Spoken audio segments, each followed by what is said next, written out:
ગુજરાત ન્યૂઝમાં આપનું સ્વાગત છે। જાહેરમાં રિવોલ્વર જેવું હથિયાર લઈ સોશિયલ મીડિયા પર ભયનો માહોલ ઉભો કરનાર યુવક વિરુદ્ધ અંજાર પોલીસની કાયદેસરની કાર્યવાહી।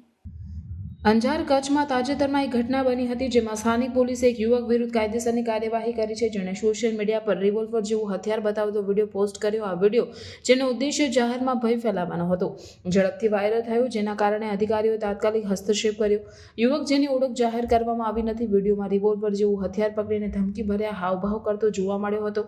અંજાર પોલીસે વિડીયો જોતા જ તાત્કાલિક તપાસ શરૂ કરી આ વિડીયો આર્મ્સ એક્ટ અને જાહેર વ્યવસ્થાને સુરક્ષા જાળવવા માટેના અન્ય સંબંધિત કાયદાઓનું ઉલ્લંઘન કરતો જણાયો। અંજાર પોલીસે યુવકની ધરપકડ કરી અને તેના વિરુદ્ધ વિવિધ કાયદાની કલમો હેઠળ કેસ દાખલ કર્યો। પોલીસે જણાવ્યું કે આવા કૃત્યો જે જાહેરમાં અનાવશ્યક પેનિક અને ભય ફેલાવશે સહન કરવામાં આવશે નહીં। તેમણે અન્ય લોકોને પણ સોશિયલ મીડિયા પર ભય ફેલાવવાનો અથવા ગેરકાયદેસર પ્રવૃત્તિઓમાં સામેલ થવાની ચેતવણી આપી। આ ઘટનાને સોશિયલ મીડિયાનો જવાબદાર ઉપયોગ અને તેને ગેરકાયદેસર રીતે ભય ફેલાવવાના ઉપયોગના કાનૂની પરિણામો વિશે જાગૃતિ ફેલાવી છે। પોલીસે જનતાને અનુરોધ કર્યો છે કે તેઓ આવી પ્રવૃત્તિઓની તાત્કાલિક જાણ કરે, જેથી સમુદાયમાં શાંતિ અને સુરક્ષા જાળવી શકાય। મેં મારા એક સોશિયલ મીડિયા પેજમાં ઇન્સ્ટાગ્રામમાં એક વિડીયો બનાવેલો હતો ગનવાળો। એ ગન લાઇટરવાળી હતી, એ ગન ઓરિજિનલ છે નહીં। હું બોલાવી બીજી વાર નહીં કરું, એવી ભૂલ તમે કોઈ કરતા નહીં।